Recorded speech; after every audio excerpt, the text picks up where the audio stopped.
তো বন্ধুরা আমার কাছে এই একটা ব্লুটুথ স্পিকার রিপেয়ারিং করতে দিয়ে গেছে।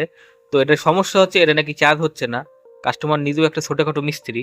তো আমি এবার এটা চার্জে বসিয়ে দেখবো যে এটা চার্জ হচ্ছে কিনা। তো এই দেখুন আমি চার্জে বসালাম, এটা চার্জ হচ্ছে না। তো চলুন এটার প্রথমে আমি এটা খুলে নেবো। তো কাস্টমার বলেছে দা আমি অনেক তোমার হচ্ছে পিন টিন পরিষ্কার টরিষ্কার করে দেখেছে, অনেক কিছু করে দেখেছে, কিন্তু এটা চার্জ হচ্ছে না।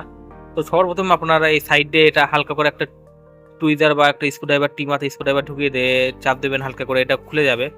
খুলে যাওয়ার পরে এবার যে উপরে দেখুন যে জালিগুলো আছে মানে নেট টাইপের, সেই নেটের এখানে আপনাদের যদি এই যে এই তোমার হচ্ছে স্ক্রুড্রাইভার থাকে, এই পাতলা স্ক্রুড্রাইভার দিয়ে এখানে এভাবে চাপ দিতে পারেন।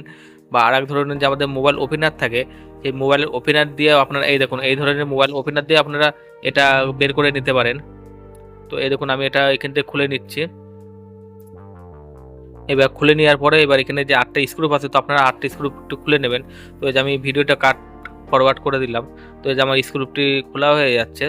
তো এবার আমি দেখুন এই স্ক্রুপটি খুলে নিচ্ছি। তো বন্ধুরা এই ধরনের ভিডিও আমার চ্যানেল আরও আছে। আপনার 3.7 ভোল্টের ব্যাটারি কীভাবে চার্জ দেবেন টিপিএ 55 12 বাদ দিয়ে, মানে এই ধরনের প্রচুর ভিডিও আছে। ডিআই প্রজেক্ট নিয়ে বা আপনারা নিজের একটা প্রজেক্ট তৈরি করবেন বা মোবাইল রিপেয়ারিং, অল টাইপসের ভিডিও পাবেন। তো এই চ্যানেলটা ভিজিট করে দেখতে পারেন। তো এবার আমি এখান থেকে এই ব্লুটুথ স্পিকারটি খুলে নেব। খুলে নেওয়ার পরে এই দেখুন আমি ব্লুটুথ স্পিকারটি খুলে নিয়েছি। তো আমি আপনাদের বললাম যে কাস্টমার নিজেও মিস্ত্রি। তো এই দেখুন এখানে দুখানা ব্যাটারি ঝালাই করে লাগিয়ে নিয়েছে।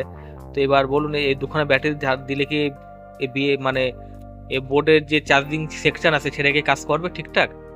নিচে কমেন্ট করে জানাবেন আপনারা। তো এবার আমি বোর্ডটা কিন্তু বের করে নেব। নেওয়ার পরে এই যে বোর্ডটা আমি বের করে নিলাম।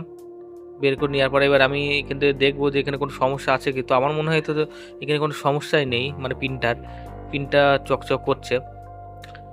তো এবার আমি এখানে একটা চার্জার পিনটা লাগিয়ে নেবো। চার্জার পিন লাগানোর পরে তো এই দেখুন চার্জার পিন লাগিয়ে নিলাম। লাগিয়ে নিয়ে এবার আমি একটা টুইজার দিয়ে এখানে চার্জার পিনের যে লাইনটি আছে তো সেটা আমি শর্ট করে দেখবো চার্জার পিনটি ঠিক আছে কিনা।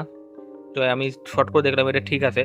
তো আমার এখানে পিনের যে পয়েন্টগুলো আছে তো সেখানে একটু সোল্ডারিং করে নিতে হবে। তো চলুন আমি সোল্ডারিংটা করে নিচ্ছি। যতক্ষণ সোল্ডারিং করছি তো আপনারা ভিডিওটিকে লাইক কমেন্ট শেয়ার করতে পারেন, আর চ্যানেলটিকে সাবস্ক্রাইব করতে পারেন পাশে থাকা বেল আইকনটি ক্লিক করে। কারণ এই ধরনের ভিডিও আমি যখন আপলোড করব তখনই আপনাদের কাছে ফার্স্ট নোটিফিকেশন চলে যাবে। তো সবাই চ্যানেলটি সাবস্ক্রাইব করতে পারেন। তো এই দেখুন, তো চলো আমার পিনটি সোল্ডারিং করা হয়ে গেছে, ডিসোল্ডারিং করা। তো এবার আমি একটা চার্জার পিন লাগিয়ে দেখবো যে এটা চার্জ হচ্ছে কিনা ঠিকঠাক ভাবে। তো এই দেখুন আমি চার্জিংটি লাগালাম, চার্জার পিনটি লাগানোর পরে চার্জ হচ্ছে। তো এই দেখুন আমি বোর্ডটি ঘুরিয়ে দেখিয়ে দিই তোমাদেরকে যে চার্জ হচ্ছে কিনা। তো এই দেখুন আবার আমি খুলে লাগালাম, চার্জ হচ্ছে। তো এইভাবে আপনাদের যদি কোনো সমস্যা থাকে তো সমস্যাটা মেটাতে পারেন। তো বন্ধুদের ভিডিওটি পছন্দ হয় চ্যানেলটি সাবস্ক্রাইব করতে পারেন, ভিডিওটি লাইক এবং শেয়ার করতে পারেন।